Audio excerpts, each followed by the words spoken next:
Olá, pessoal! Estamos de volta para falar sobre um novo tema, sobre tema da psicologia analítica, da psicologia junguiana, do professor Dr. Carl Gustav Jung. Vamos falar sobre um tema pouco falado, é sobre a energia psíquica. Jung tem duas obras sobre a energia psíquica e vamos exaltar a dinâmica da personalidade em termos de energia psíquica. Vamos saber, pessoal, nesse vídeo, de onde vem a energia psíquica, qual a natureza da energia psíquica, como é utilizada a energia psíquica, como essa energia psíquica se distribui na ânima, no ânimos, na sombra, na persona, como se distribui. A gente vai observar durante esse vídeo. Jung diz que a personalidade total, ou a psique, é um sistema relativamente fechado. Pessoal, eu falei um sistema relativamente fechado. As pessoas têm dúvidas sobre a psique, outras dizem que é um sistema fechado. Não, é um sistema relativamente fechado. A psique é um sistema unitário em si mesmo. É um sistema de energia autocomandado, diferente de qualquer outro sistema de energia. A energia psíquica, pessoal, ela origina-se das experiências que o indivíduo vai tendo no decorrer da vida. A energia psíquica, pessoal, estou falando da energia da psique, não é energia vital. A psique, ela recebe energia de fontes externas. É energizada por forças externas, inclusive do próprio corpo. Essa energia, pessoal, quando adicionada à psique, passa a pertencer exclusivamente à psique. Isso quer dizer que foi determinada por sistema já existente da psique e não pela natureza das fontes externas, né? Pessoal, a psique é uma esfera de natureza impermeável, segundo Jung, e com que permite o acréscimo de mais energia procedente de fontes externas ao sistema. A energia psíquica fornecida pelas fontes externas,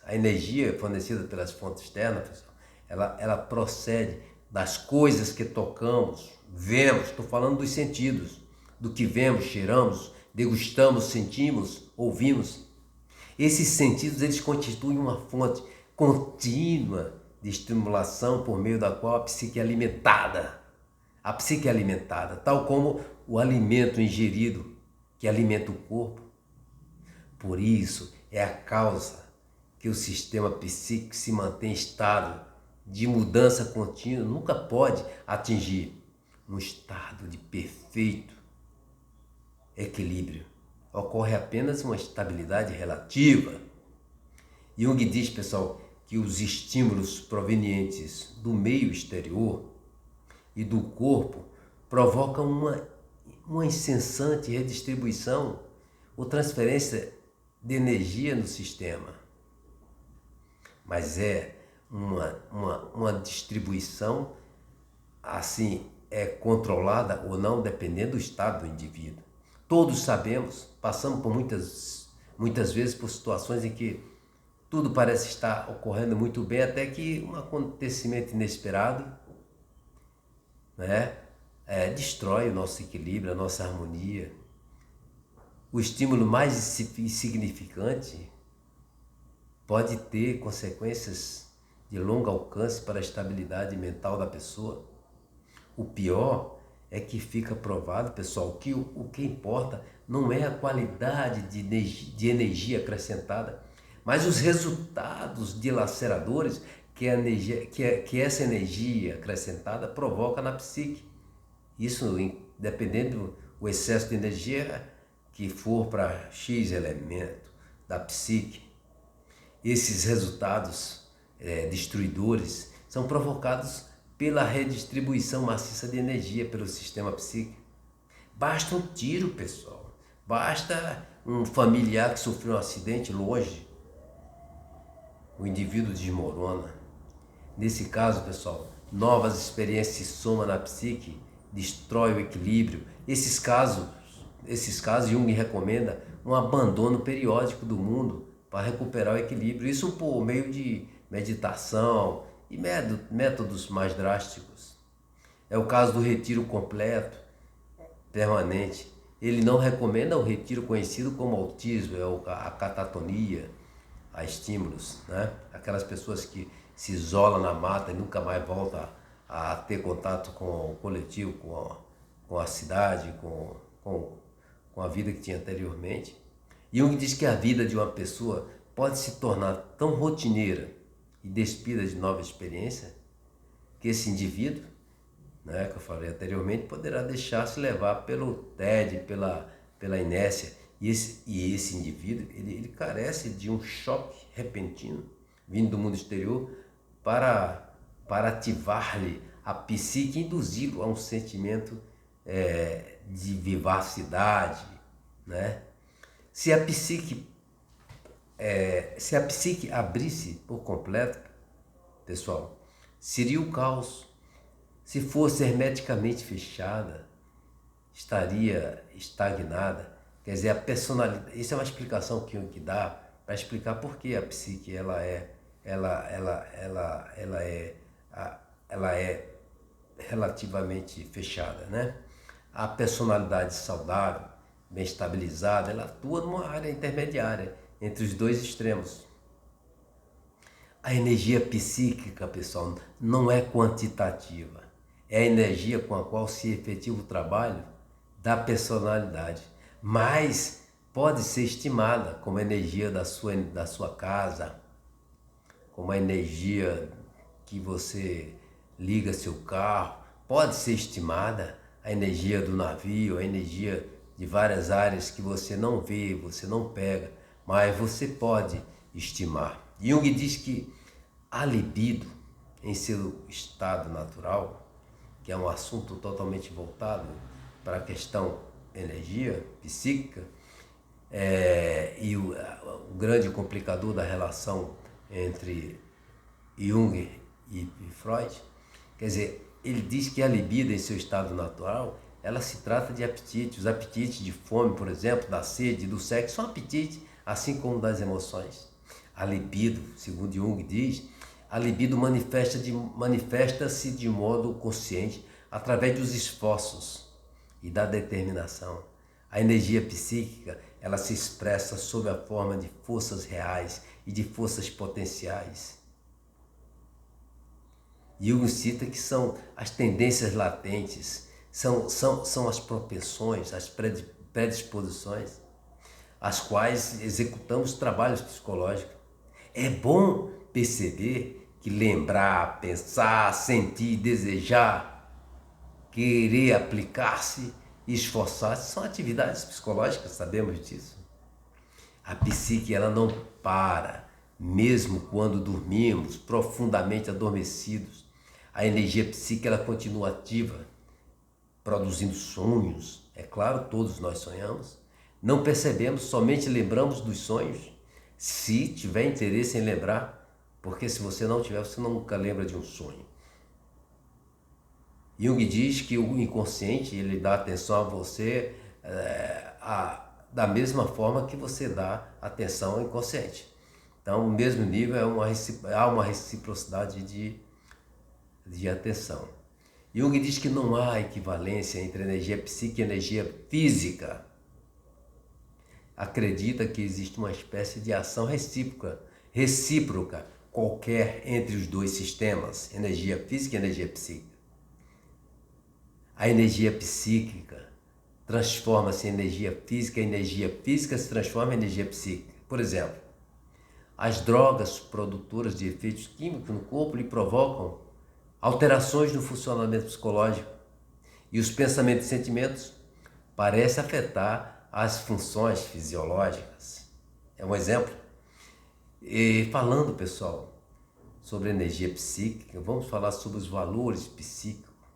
Os valores psíquicos é a medida da quantidade de energia consagrada a um determinado elemento da psique. particularmente. Quando se atribui alto valor a uma ideia ou sentimento, quer dizer que essa ideia ou sentimento, ela exerce uma força considerável com vistas a influenciar e dirigir o comportamento meu, seu. O que atribui valor à beleza, por exemplo, associa as pessoas belas, cercando-se de belos objetos, viajando para diversos lugares em busca de pessoas, objetos, animais bonitos, produz belas artes. Quem não dá valor à beleza não faz nada disso, dá valor ao poder. Por exemplo, no entanto, algumas pessoas consagram pouco ou nenhuma energia ao prazer estético. Eu sou um exemplo, pessoal, mas existem diversas outras formas de escolha. Pode atribuir, por exemplo, nessa questão, alto valor ao poder, por exemplo, e aplicar muita energia em atividades que lhe deem poder. O seu objetivo é o poder, não é a beleza. Jung diz que não é possível aplicar o valor absoluto da energia psíquica a um elemento psicológico, mas seu valor relativo diante de outros poderá ocorrer. Pessoal, ainda nesse tema de psicologia analítica e o valor da energia, Jung diz que é possível comparar os nossos valores psíquicos uns com os outros e determinar-lhe as forças relativas. É somente nos perguntar se você prefere verdade ou beleza ou poder. É uma escolha. A psique, pessoal, como sistema dinâmico, está constantemente avaliando, isto é, são atribuídas várias quantidades de energias às diversas atividades psicológicas. Tais quantidades variam de um momento para outro. Hoje, por exemplo, aplicamos muita energia para um exame. Amanhã, para um jogo de tênis ou fazer um passeio a cavalo. Você usa mais ou menos energia dependendo da sua atividade, da sua escolha. Jung diz que a escala de valores de uma pessoa não segue um padrão constante. Jung criou estudos impressionantes, fez estudos impressionantes, escreveu muito sobre a psicodinâmica junguiana, foi chamada psicodinâmica junguiana. A psicodinâmica junguiana, que tem a ver com a psicologia, com a energia psíquica, trata da distribuição de energia pelas estruturas da psique e também da transferência de energia de uma estrutura para outra. A psicodinâmica junguiana ficou muito famosa, se valeu de dois princípios básicos. Jung se valeu de dois princípios básicos para pesquisar dioturnamente sobre essa psicodinâmica da energia psíquica. São os dois princípios principais, são os princípios basilares, que ele chamou de equivalência, e princípio da equivalência e princípio da entropia, pediu emprestado à física. O princípio da equivalência é responsável por detectar a quantidade de energia de um determinado elemento químico, de um elemento psíquico que diminui, ou desaparece da psique. Daí ele é responsável por fazer com que igual quantidade de energia ela apareça em outro elemento psíquico, o que chamamos, pessoal, de intercâmbio de energia no interior de um sistema. Jung diz que não há perda de energia psíquica. Ocorre simplesmente transferências de uma para outra posição. A transferência em si mesmo não consome energia. Conforme a lei termodinâmica ou lei da conservação de energia, a psique ela não deixa de fazer uma coisa sem passar a fazer outra qualquer em seu lugar. Por exemplo, o comportamento do indivíduo na maturidade é um exemplo que o Jung dá, no decorrer da juventude, quando o homem perde interesse, o menino perde interesse pelo aeromodelismo, por exemplo, é um exemplo que Jung dá, histórias, brinquedos, brincadeiras de bandido, brincadeiras de bandido e mocinho, logo depois, pessoas, eles começam a se interessar, só observar os meninos, eles se começam a se interessar por carros, ele eles se interessam por meninas, eles já querem namorar.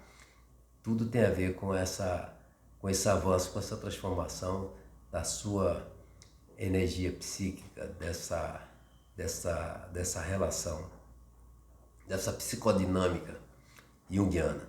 A perda de interesse, por exemplo, por alguma coisa, sempre significa um aumento de interesse por outra. A energia ela vai atrás.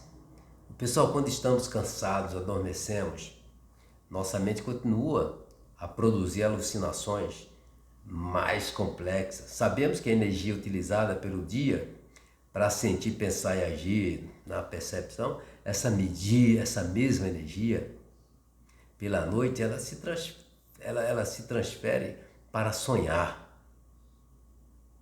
E também, pessoal, quando há somas de energia que parece desaparecer, em lugar de se deixar transferir, é certo que essa energia foi transferida do ego consciente para o inconsciente pessoal ou para o inconsciente coletivo. Ela não se perdeu, é certo. E no setting terapêutico você percebe quando encontra pessoas totalmente desanimadas, totalmente largadas, certamente a sua energia foi para o inconsciente pessoal ou inconsciente coletivo.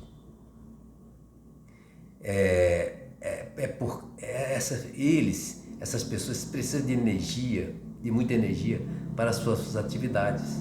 E essas atividades, elas não podem ser observadas diretamente, deduzidas das ações dessa pessoa. Pessoal, durante a transformação da consciência para o inconsciente, a criança começa a se tornar independente dos pais. Daí passa a fantasiar pais substitutos, depois projeta em pessoas reais, por exemplo, projeta no professor, no cuidador, nos amigos, avós, nos amigos dos pais. Podemos observar que fica claro até que ponto o valor inconsciente da criança apresenta as mesmas características tidas pelo valor consciente. A criança, quando nasce, é sabido, a mãe é o self, a mãe é o tu, a mãe é o centro do mundo. A criança compreende que quando está mamando, ela está mamando num todo. Ela não separa a mãe, o corpo dela e o corpo da mãe, né? Então o valor psíquico atribuído pela criança aos pais desaparece depois que elas começam a separar. Passou da fase de separação e individuação, conforme fala Margaret Mahler, Fordham, Neumann, sobre essa separação, a separação e individuação na fase de 3 e 4 meses de idade. Então, quando o filho dos pais, se separa, esse valor ele se torna inconsciente e se manifesta em forma de fantasias. A seguir, volta à consciência como novos objetos. Por isso que Fordham fala do self primário, do self objeto, mas conservando, pessoal, um valor muito semelhante ao original. Por exemplo, quando uma pessoa muda repentinamente de caráter, a responsabilidade por tal transformação cabe a uma redistribuição de valores. Jung diz que as influências menos dramáticas, menos poderosas, exercidas pelos valores inconscientes sobre o comportamento, ocorrem continuamente. Muitos desses valores inconscientes, eles são responsáveis pelo conteúdo dos nossos sonhos. Os valores, pessoal, os valores inconscientes são também responsáveis pelo aparecimento de sintomas neuróticos. Eu digo assim como compulsões, obsessões, até mesmo fobias, e de sintomas psicóticos mesmo, como alucinações, delírios. Quer dizer, tudo tem a ver com a extrema retração à realidade. O indivíduo fica inconsciente, é tomado por outra personalidade. Jung diz que podemos observar com mais precisão a psicodinâmica junguiana no hospital de doenças mentais. É só chegar lá no consultório de um psiquiatra também que você pode observar uma grande variedade de fenômenos sociais, não é? E isso não tangente também a preconceitos, a discriminação na arte, na mitologia, na religião. O sistema de personalidade, ele tem uma quantidade finita de energia. Por isso, há uma competição dessa energia entre as várias estruturas. E assim, pessoal, se uma estrutura obtiver uma parte maior de energia, sobrará outra parte correspondente menor para as demais estruturas, nesse caso. E Jung diz que se um indivíduo tem uma quantidade de dinheiro para gastar mensalmente, não sendo possível comprar tudo o que deseja, é um exemplo fazendo comparação, deverá se decidir pelas várias necessidades e desejos. É assim que funciona o sistema psíquico, que deve decidir como distribuir a energia pelas várias estruturas. Jung observa também que a transferência da energia de uma estrutura para outra, algumas características da primeira passam para a segunda. Algumas características da primeira passam para a segunda. Jung dá um exemplo, no caso de uma energia de um complexo de poder, passa para um complexo sexual, alguns aspectos do valor atribuído ao poder aparecerão certamente nos valores sexuais. Quando ocorre, por exemplo, o comportamento sexual da pessoa, contém alguns aspectos da necessidade de dominar os parceiros sexuais. Jung adverte, não devemos supor que todas as características do primeiro complexo foram transferidas. O segundo complexo continuará a apresentar o caráter que lhe é próprio, não perde sua essência. Jung cita outro exemplo no caso, pode acontecer que uma libido de uma atividade espiritual qualquer passe para algum interesse material. Por exemplo, ele cita, por exemplo, o pastor que está preocupado só com a parte espiritual, de celebrar, e logo depois ele assume a função financeira da instituição em conjunto. Isso certamente vai atrapalhar. E que por isso o indivíduo erroneamente ele vem a julgar que a nova estrutura tem um caráter igualmente estrutural. Não tem. Pode existir similaridade, mas existem também diferenças essenciais. Pessoal, a energia psíquica só pode se transferir de uma base para outra em termos de equivalência. Nós estamos falando do princípio de equivalência.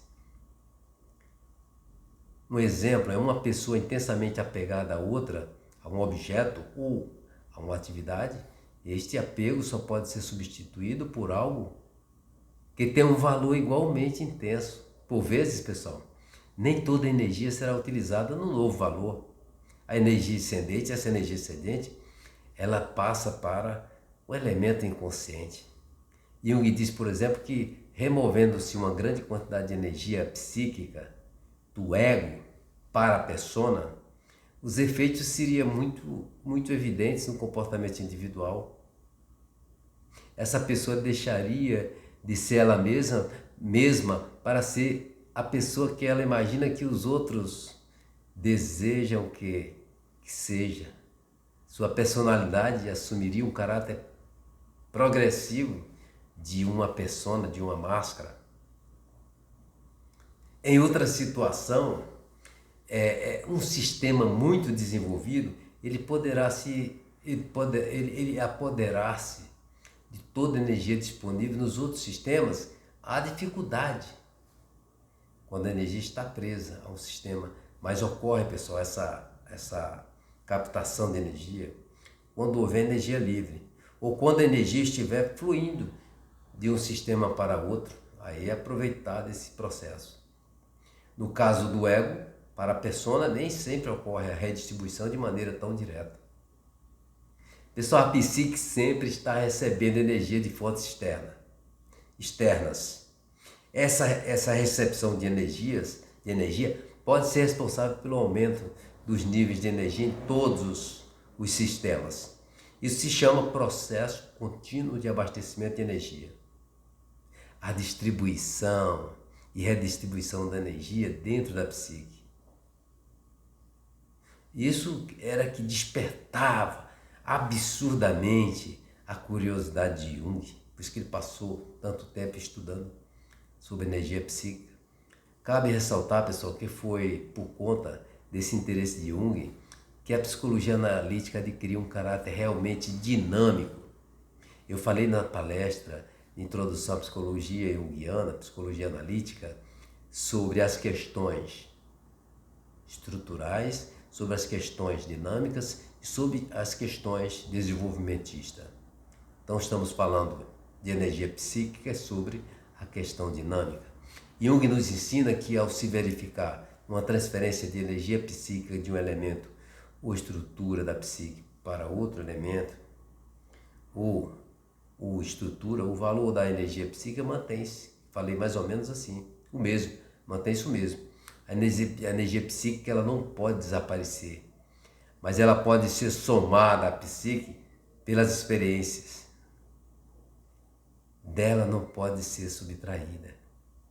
Pessoal, o princípio da equivalência, do qual estamos falando, ocorre por um intercâmbio de energia no interior de um sistema. Por exemplo, a energia flui do ego. A energia flui do ego para a persona, porque a persona precisa mais da energia do que a ânima ou a sombra. Ocorre esse fenômeno porque tem menos energia do que o ego, do que a ânima ou do que a sombra. Pessoal, estamos falando sobre energia psíquica, falamos sobre o primeiro princípio, agora vamos falar sobre o princípio da entropia. Pessoal, o que está relacionado ao princípio da entropia? A direção em que a energia flui, ela é explicada pela segunda lei da física conhecida por entropia. O princípio da entropia ele demonstra que quando se coloca em contato dois corpos de diferentes temperaturas, o calor, a energia térmica, ela passa do mais quente para o mais frio. Todos nós aprendemos isso no segundo grau, até que a temperatura de ambos se igualem, não é isso? Então, a operação do princípio de entropia tem como resultado um equilíbrio de forças. Jung diz que no tangente à adaptação do princípio da entropia, para descrever a dinâmica da personalidade, pessoal, é preciso que a distribuição de energia na psique ela vise a obtenção de um equilíbrio em todas as estruturas da psique. Se dois valores têm forças desiguais, a energia tende a passar do mais forte para o mais fraco, sabemos disso, até alcançar um equilíbrio. Você começa a encher uma caixa, daqui a pouco, só quando uma caixa enche, a outra vai encher. É necessário compreendermos que em maior escala, a entropia, o princípio da entropia, ela governa os intercâmbios de energia em toda a personalidade. Pessoal, a entropia, ela governa todas as mudanças de energia na psique. No intuito isso em busca de constituir um sistema perfeitamente equilibrado. O princípio da entropia, ela busca um equilíbrio. Tal objetivo ela não chega jamais a ser inteiramente atingido, pois se fosse alcançado, no caso o intercâmbio de energia, cessaria e a psique ela deixaria de funcionar. Jung diz, pessoal, que a psique não pode se tornar um sistema perfeitamente equilibrado. Ela não é um sistema completamente fechado, ela recebe energia continuamente vindas de fontes exteriores. Essa energia acrescentada gera desequilíbrios. A dinâmica da personalidade, em estado relativamente calmo, por haver certo grau de equilíbrio na estrutura, é preciso ficar atento. Precisamos ficar atentos, pois qualquer estimulação nova será capaz de perturbar o equilíbrio. Basta um tiro. Nesse caso, pessoal, os sentimentos de quietude serão substituídos por sentimentos de tensão e conflito. Os sentimentos de tensão e conflito, pressão, desgaste, eles são causados pelos desequilíbrios surgidos na psique. Por isso, quanto maiores as desigualdades de energia entre as estruturas, maiores a tensão e o conflito experimentados pelo indivíduo.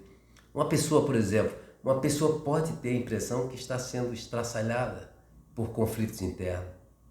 E isso, por vezes, ocorre. Jung diz que as personalidades poderão esfacelar-se a capazes de destruir caso a tensão e o conflito sejam excessivos. E ocorre, pessoal, como os vulcões, ele dá exemplo, que poderão entrar em destruição, em erupção, se a pressão for demasiadamente grande.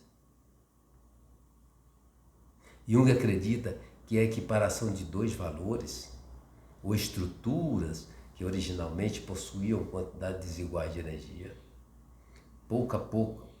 muita energia, pode levar a uma forte e duradoura síntese dos valores ou estruturas, né? Que nós estamos falando de estrutura, dificilmente será dissolvida. Por exemplo, imagine um homem dotado de uma sombra forte e de uma ânima fraca. Pessoal, o indivíduo, um homem, tem uma sombra forte e uma ânima fraca. Um excelente exemplo. A ânima fraca, ela tenta retirar a energia da sombra forte.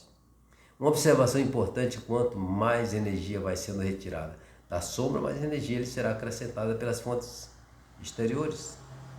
Neste caso, pessoal, o conflito existe e prossegue furioso. Se o conflito for resolvido, ocorre uma espécie de equilíbrio nas duas estruturas. Segundo Jung, dificilmente será perturbador a união dos contrários, sombra, ânima. Em tais circunstâncias, será particularmente forte. Pessoal, neste caso, o homem deixará de ter um comportamento compulsivamente masculino e daí expressará em seu comportamento um misto de ternura, virilidade, de força, de compaixão, de determinação e até mesmo de sentimento que é inconsciente. Será um resultado feliz.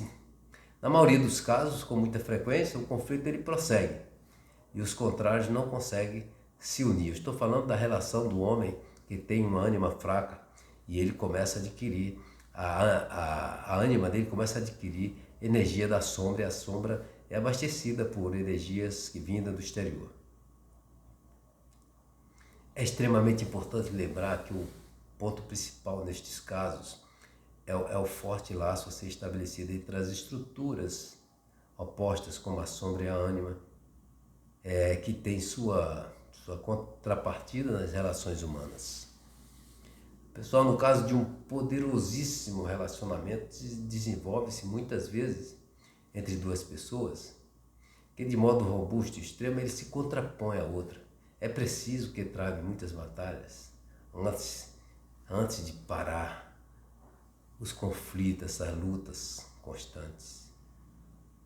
A luta continua ou se torna mais acirrada quando ocorre o término do relacionamento, nesses casos. Jung faz comparação entre conflitos intrapsíquicos e os conflitos interpessoais. Ele diz que não se trata de apenas uma analogia, porque nossos conflitos com outras pessoas, com animais e objetos, são quase sempre, ou mesmo sempre, projeções de conflitos no interior de sua própria personalidade. Jung diz que um marido que briga com a mulher, ele está brigando com a própria ânima. Um exemplo, uma pessoa que batalha vigorosamente, até fanaticamente, contra o que lhe parece pecado e imoralidade, está combatendo a própria sombra, não é isso? A sombra são aspectos nossos que aparecem nos sonhos. A estimulação, pessoal, proveniente de fontes externas pode produzir tensão e desgaste na psique, acrescentando certamente energia. Em condições normais, a energia nova ela pode encontrar lugar na psique sem provocar sérios deslocamentos. No caso da psique instável por conta da distribuição desigual de energia. E se a estimulação for muito forte, que não possa ser controlada, é possível que o indivíduo ele busque proteger-se, fechando-se em uma concha, é um estado psicótico, o indivíduo fica fechado não fala nada, não se comunica, fica se fechado em uma concha. E Jung diz que nas suas experiências no hospital de doentes mentais, observou um embotamento das emoções dos pacientes psicóticos, né? A perda do desejo de expressar suas emoções, não reagir emotivamente, Essa é a perda, esse é o entrar em estado de embotamento, perder as forças, perda dos desejos, de se comunicar. Jung diz que os sentimentos só irrompem muitas vezes quando a concha pode ser furada. Tem que acessar e depende do paciente. Nas pessoas mais normais, dispõe de recursos para se proteger em situações desse tipo, situações angustiantes. Elas fecham a mente, não dá importância a tudo que venha a perturbar suas convicções. É como uma proteção. Pessoal, essas pessoas alimentam preconceitos profundamente arraigados, são conservadores, resistem a modificações porque elas sentem seguras e a vontade em seu bem-estado de espírito, ela fecha a mente a novas experiências. Essas pessoas podem aproximar-se mais de um estado de perfeita entropia.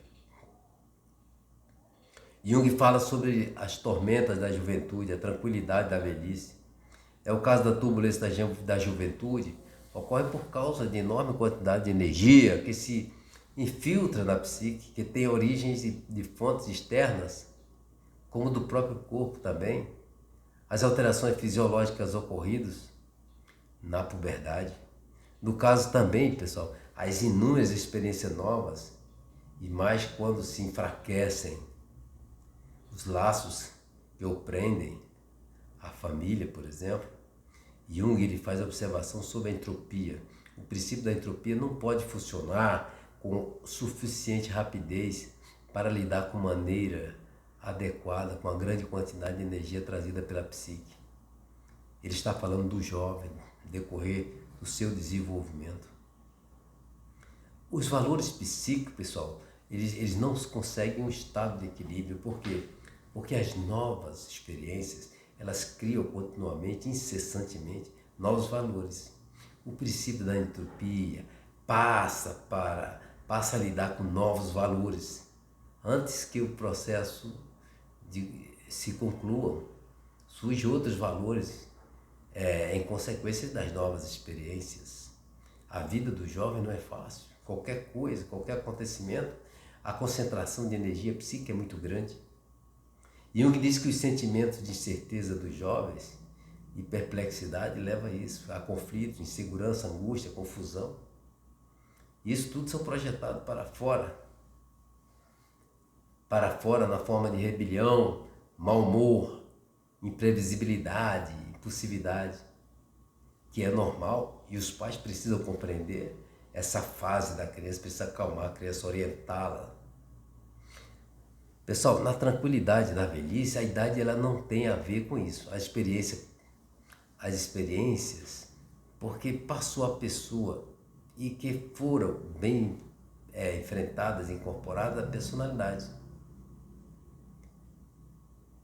Isso com harmonia e gera tranquilidade.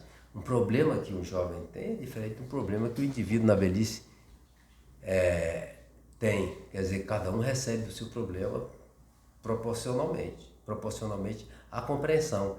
E depois da segunda metade da vida, o indivíduo ele recebe um problema com mais tranquilidade do que um jovem de 15, 17 anos.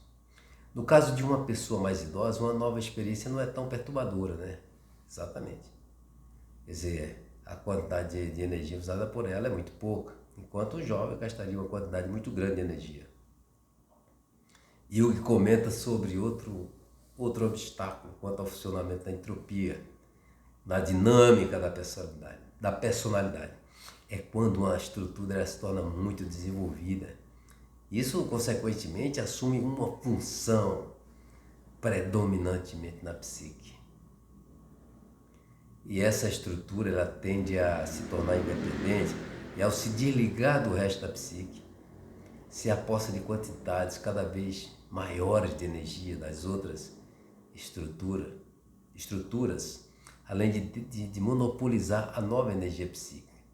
Pessoal, a estrutura dominante ela se torna um governante autocrático. As estruturas ela se aposta de quantidades cada vez maiores de poder, de energia das outras estruturas. além de monopolizar a nova energia da psique. Inclusive domina o ego. O fluxo de energia de uma estrutura forte para uma fraca, ela não fica apenas bloqueado, fica também invertido. Pois a psique ela se desequilibra de maneira acentuada. Daí a psique ela passa a ter uma estrutura dominante, cada vez mais forte, muitas outras fracas, cada vez mais fracas. Um exemplo que Jung dá, ele diz que um complexo forte ele traz para si inúmeras experiências novas, consoante uma nação rica, poderosa, tende a se tornar ainda mais rica e poderosa, apostando-se, descobrindo, né, essa mais riqueza e mais riqueza. Jung faz a importante observação sobre a personalidade dominante. Ele diz que ela pode ter uma influência estabilizadora durante algum tempo, mas há uma grande possibilidade e perigo de que o complexo dominante seja derrubado pelo funcionamento do princípio da entropia. Essa é um alerta de Jung.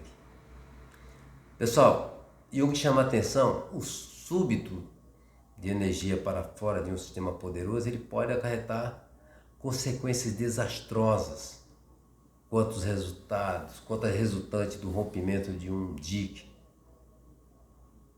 Jung diz que todo estado extremo ele contém secretamente o seu oposto e que ocorre com frequência uma súbita convenção, né, de um valor de um valor dominante em seu contrário. Sempre vai surgir esse valor para confrontar. Jung explica que uma pessoa com um complexo de poder muito forte é suscetível e submissa, ou uma pessoa que tem uma persona altamente desenvolvida pode se livrar da máscara e transformar-se numa ameaça à sociedade. Jung vivenciou muitas transformações abruptas nas personalidades dos seus pacientes. Essas mudanças espetaculares de personalidades e comportamentos, elas são devidas à operação do princípio da entropia do qual nós estamos falando. Pessoal, Jung diz que sobre a energia acumulada em grande quantidade num complexo ou numa estrutura, essa energia escoa-se de repente para fora do complexo e é depositada em seu contrário. Jung diz que as estruturas superdesenvolvidas nem sempre são imutáveis. Então, pessoal, Jung diz que a contrapartida psicológica do princípio da entropia é o eu. Ele é um arquétipo cuja função é de integrar as várias estruturas da personalidade. E aí, pessoal, terminamos nosso vídeo maravilhoso sobre energia psíquica. Eu não vi ainda no YouTube um vídeo tão longo sobre energia psíquica. Aproveitem. Obrigado.